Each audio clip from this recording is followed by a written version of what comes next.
ಹೆಬ್ಬಳಲು Shri Chakramata YouTube channel ವೀಕ್ಷಕರಿಗೆ ನನ್ನ ಹೃತ್ಪೂರ್ವಕ ನಮಸ್ಕಾರಗಳು. ಸುಭಾಷಿತ. ಭಗವಂತ ಯಾವ ತೀರ್ಪನ್ನು ಕೋರ್ಟ್ ಕೊಟ್ಟಾಗೆ ಯಾವ ತೀರ್ಪನ್ನು ಭಗವಂತ ಕೊಡೋದಿಲ್ಲ. ಬದಲಾಗಿ ನಿನ್ನಿಂದ ಮಾಡಲ್ಪಟ್ಟ ಕರ್ಮಗಳೇ ನಿನಗೆ ಅಂತಿಮ ತೀರ್ಪನ್ನು ನೀಡುತ್ತವೆ. ಗೊತ್ತಾಯ್ತಾ? ನೀನೇನು ಕರ್ಮ ಮಾಡಿರ್ತೀಯೋ ಅದಕ್ಕೆ ತೀರ್ಪು ಕೊಟ್ಟೆ ನಿನ್ನ ಕರ್ಮನೇ ಕೊಡುತ್ತೆ. ಇವತ್ತು ನಾವು ದಿನಪಂಚಾಂಗಕ್ಕಿಂತ ಮುಂಚೆ ಏಕಾದಶಿ ಹೇಗೆ ಪ್ರಾರಂಭವಾಯಿತು ಗೊತ್ತಾಯ್ತಾ? ಏಕಾದಶಿ ವ್ರತ ನಾವು ಮಾಡ್ತೀವಿ. ಏಕಾದಶಿ ಹೇಗೆ ಪ್ರಾರಂಭವಾಯಿತು ಅನ್ನೋದ್ರ ಬಗ್ಗೆ ತಿಳ್ಕೊಳ್ಳೋಣ. ಪೌರಾಣಿಕ ಕಾಲದಲ್ಲಿ ಮೃದುಮನ್ಯು ಎಂಬ ರಾಕ್ಷಸನು ಶಿವನನ್ನು ಪೂಜಿಸಿ, ನೀನು ಯಾರಿಂದಲೂ ಸಾಯುವುದಿಲ್ಲ, ನೀನು ಒಬ್ಬ ಮಹಿಳೆಯ ಕೈಯಿಂದ ಮಾತ್ರ ಸಾಯುವೆ ಎಂದು ವರವನ್ನು ಪಡೆದನು. ಇದರಿಂದ ಕೋಪಗೊಂಡ ಮೃದುಮನ್ಯು ದೇವರುಗಳ ಮೇಲೆ ದಾಳಿ ಮಾಡಿ ಅವರನ್ನು ಸೋಲಿಸಿದನು. ಎಲ್ಲ ದೇವರುಗಳು ಸೋತು ಗುಹೆಯಲ್ಲಿ ಅಡಗಿಕೊಂಡರು. ಅದೇ ಸಮಯದಲ್ಲಿ ದೇವತೆ ಏಕಾದಶಿ ಜನಿಸಿದಳು ಮತ್ತು ಅವಳು ಮೃದುಮನ್ಯು ಎಂಬ ರಾಕ್ಷಸನನ್ನು ನಾಶ ಮಾಡಿ ದೇವರುಗಳನ್ನು ಮುಕ್ತಗೊಳಿಸಿದಳು. ಆ ಸಮಯದಲ್ಲಿ ಮಳೆ ಬರುತ್ತಿದ್ದರಿಂದ ಎಲ್ಲ ದೇವರುಗಳು ಸ್ನಾನ ಮಾಡಿದರು ಮತ್ತು ಅವರು ಗುಹೆಯಲ್ಲಿದ್ದ ಕಾರಣ ಉಪವಾಸವನ್ನು ಸಹ ಆಚರಿಸಲಾಯಿತು. ಆ ದಿನದಿಂದ ಏಕಾದಶಿಯನ್ನು ಉಪವಾಸವಾಗಿ ಆಚರಿಸುವ ಪದ್ಧತಿ ಪ್ರಾರಂಭ ಆಯಿತು. ನೋಡಿದ ಹೇಗೆ ಬಂತು ಅಂತ ಏಕಾದಶಿ. ಈ ದಿನ ಪರಸ್ಪರ ಪ್ರೀತಿಸಲು, ಎಲ್ಲ ದೇವಿಗಳು ಪ್ರೀತಿಸಲು, ಅಂಗವಿಕಲರನ್ನು ಪ್ರೀತಿಸಲು, ನಿರ್ಗತಿಕರಿಗೂ ಸಹಾಯ ಮಾಡಲು ನನಗೆ ಕಲಿಸುತ್ತದೆ ಎಂದು ಬಹಳ ಪವಿತ್ರ ದಿನ. ಒಂದು ದಿನ ಉಳಿಸಿದ್ರೆ ಎಷ್ಟು ಜನಕ್ಕೆ ಬೇರೆ ದಿನದ ಆಹಾರ ಆಯಿತು ಅಲ್ವಾ? ನಮಗೆ ಆರೋಗ್ಯ ಆಯಿತು. ಆಹಾರ ಉಳಿದ್ರೆ ಬೇರೆಯವರಿಗಾಯಿತು. ಏಕಾದಶಿ ಮಹತ್ವ ಏನು ಅಂದರೆ, ಶ್ರೀರಾಮನು ವಿಷ್ಣುವಿನ ಅವತಾರ. ಬ್ರಹ್ಮ ವಿಷ್ಣುವಿನ ನಾಭಿಯಿಂದ ಮತ್ತು ರುದ್ರನು ಬ್ರಹ್ಮನ ಹಣೆಯಿಂದ ಹೊರಹೊಮ್ಮಿದನು. ಈ ಕ್ರಮದಲ್ಲಿ ಬ್ರಹ್ಮ ವಿದ್ಯೆಯ ಪಂಥ ಪ್ರಾರಂಭವಾಯಿತು. ಅದಕ್ಕಾಗಿ ಇದನ್ನು ಹಿರಣ್ಯಗರ್ಭ ಪರ್ವತ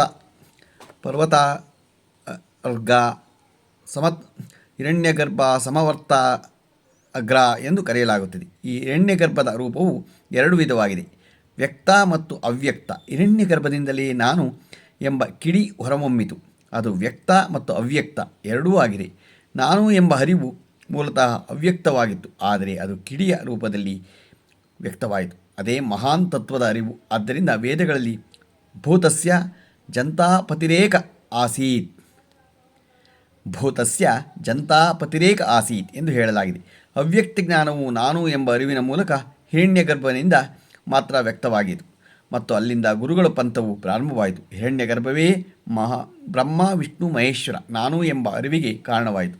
ವಿಷ್ಣು ಎಂದರೆ ಆತ್ಮದ ರಕ್ಷಕ, ಅಂದರೆ ರಾಮನ ಆರಾಧನೆ. ಏಕಾದಶಿ ಉಪವಾಸವು ಧಾರ್ಮಿಕವಾಗಿ ಮಾಡಬೇಕಾಗಿಲ್ಲ. ಆತ್ಮದ ಜನದಿಂದ, ವಿಷ್ಣುವಿನಿಂದ ಎಲ್ಲ ಸೃಷ್ಟಿಯು ಜನನವಾಗಿ ಈ ಉಪವಾಸ ಪ್ರಾರಂಭವಾಯಿತು ಎಂಬುದು ಶಾಶ್ವತ ಉಪವಾಸ. ಇದನ್ನು ಮರಣದವರಿಗೆ ಮಾಡುವುದು ಒಳ್ಳೆಯದು. ಈ ಉಪವಾಸವು ವರ್ಷ ಉಪವಾಸದ ಮೂಲವಾಗಿದೆ. ಜಗತ್ತಿನಲ್ಲಿ ಸರಿಯಾದ ಸ್ಥಾನವನ್ನು ಪಡೆಯಲು ಬಯಸುವರು ಏಕಾದಶಿ ಎಂದು ಉಪವಾಸ ಮಾಡಬೇಕು. ನೀವು ಮೊದಲು ಏಕಾದಶಿ ಎಂದು ಉಪವಾಸ ಮಾಡಿದರೆ ಇಂತಹ ಉಪವಾಸಗಳ ಫಲಿತಾಂಶಗಳು ತಕ್ಷಣವೇ ಸಿಗುತ್ತವೆ. ಮುಖ್ಯವಾಗಿ 16 ಸೋಮವಾರಗಳ ಉಪವಾಸಗಳು, ಸಂಕಷ್ಟಿ, ಪ್ರದೋಷ, ಶಿವರಾತ್ರಿ, ಅಷ್ಟಮಿ, ವತ್ಸವಿತ್ರಿ ಇತ್ಯಾದಿಗಳು ತ್ವರಿತವಾಗಿ ಪಡೆಯಲಾಗುತ್ತದೆ. ಒಬ್ಬ ವ್ಯಕ್ತಿಯು ಮೊದಲ ತರಗತಿಯಿಂದ 2ನೇ ತರಗತಿ ಪ್ರವೇಶ ಪಡೆಯುವಂತೆಯೇ ಅಥವಾ ಮೆಟ್ರಿಕ್ಯುಲೇಷನ್ ನಂತರ ಕಾಲೇಜಿಗೆ ಹೋಗದಂತೆಯೇ ಹೋಗ್ತಾರಲ್ಲ ಇದು ಏಕಾದಶಿ ಉಪವಾಸವಾಗಿದೆ. ಉಪವಾಸವು ಅಲ್ಲಿಂದ ಪ್ರಾರಂಭವಾಗಬೇಕೆಂದು ಶಾಸ್ತ್ರಗಳು ಹೇಳುತ್ತವೆ. ಈ ದಿನದಿಂದ ಎಲ್ಲ ಜೀವಿಗಳ ವೇಗವು ಮೇಲಕ್ಕೆ ಹೋಗುತ್ತದೆ.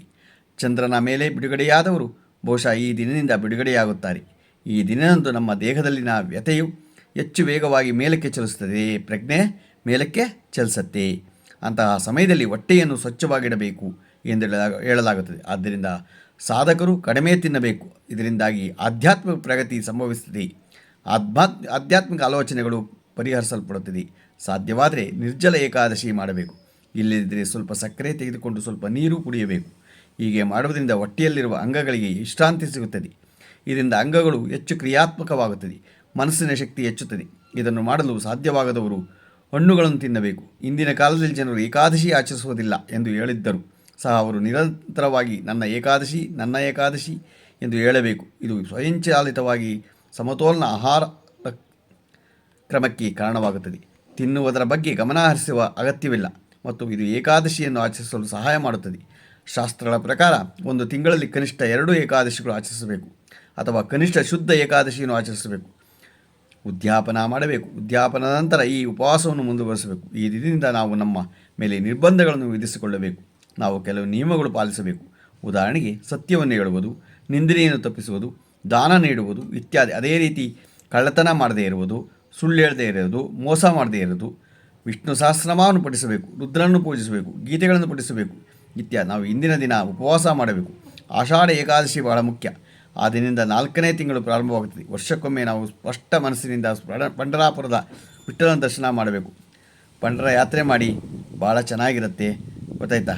ನಾವು ಏನೇ ಮಾಡಿದ್ರು ಉಪವಾಸದ ಕಥೆಯನ್ನು ನಾವು ಈಗ ತಿಳ್ಕೊಂಡು, ಈ ಉಪವಾಸದಿಂದ ಏನು ಹೇಗೆ ಅನ್ನೋದನ್ನು ನಾವು ತಿಳ್ಕೊಂಡು ಈಗ ದಿನಪಂಚಾಂಗವನ್ನು ತಿಳ್ಕೊಳ್ಳೋಣ. ದಿನಾಂಕ 16/7/2025 ಬುಧವಾರ, ಶ್ರೀ ವಿಶ್ವಾವಸು ನಾಮ ಸಂವತ್ಸರ, ಉತ್ತರಾಯಣ, ಆಷಾಢ ಮಾಸ, ಗ್ರೀಷ್ಮ ಋತು, ಕೃಷ್ಣಪಕ್ಷ, ತಿಥಿ ಷಷ್ಠಿ, ರಾತ್ರಿ 8:10, ನಕ್ಷತ್ರ ಉತ್ತರಾಭಾದ್ರ, ರಾತ್ರಿ 4:46, ಮಳೆ ಪುನರ್ವಸು 4ನೇ ಪಾದ, ರಾಹುಕಾಲ 12:29 2 ಗಂಟೆ 5 ನಿಮಿಷ, ಗುಳಿಕ ಕಾಲ 10:53 12:29, ಯಮಗಂಡ ಕಾಲ 6 ಗಂಟೆ 6 ನಿಮಿಷದಿಂದ 7 ಗಂಟೆ 41 ನಿಮಿಷ ತನಕ ಇದೆ. ಇವತ್ತು ಯಾರು ಹುಟ್ಟುಹಬ್ಬ ಆಚರಿಸ್ಕೊತಿದ್ರು, ಮದುವೆಯಾದ ದಂಪತಿಗಳು ವಾರ್ಷಿಕೋತ್ಸವ ಆಚರಿಸ್ಕೊತಿರೋರಿಗೆ ನಮ್ಮ ಹೆಬ್ಬಳೂರು ಶ್ರೀ ಚಕ್ರಮಾತಾ ಯೂಟ್ಯೂಬ್ ಚಾನಲ್ ಕಡೆಯಿಂದ ಶುಭಕಾಮನೆಗಳನ್ನು ತಿಳಿಸ್ತೀವಿ. ದೇವರು ಅವರಿಗೆ ಆಯಸ್ಸು, ಆರೋಗ್ಯ, ಐಶ್ವರ್ಯ ಎಲ್ಲ ಕೊಟ್ಟು ಕಾಪಾಡಲಿ ಅಂತ ಕೇಳ್ಕೊತೀನಿ. ನಮ್ಮ ಹೆಬ್ಬಳೂರು ಶ್ರೀ ಚಕ್ರಮಾತಾ ಯೂಟ್ಯೂಬ್ ಚಾನಲ್ ಯಾರು ಸಬ್ಸ್ಕ್ರೈಬ್ ಆಗಿಲ್ವೋ ದಯಮಾಡಿ ಸಬ್ಸ್ಕ್ರೈಬ್ ಆಗಿ, ಲೈಕ್ ಕೊಡಿ. ಇದು ನಿಮ್ಮದೇ ಚಾನಲ್ ಆಗಿರೋದ್ರಿಂದ ನಮ್ಮ ಲಿಂಕನ್ನು ಬೇರೆ ಗ್ರೂಪ್ಗಳಿಗೆ ಫಾರ್ವರ್ಡ್ ಮಾಡಿ. ನಮಸ್ಕಾರಗಳು, ನಮಸ್ಕಾರಗಳು, ನಮಸ್ಕಾರಗಳು.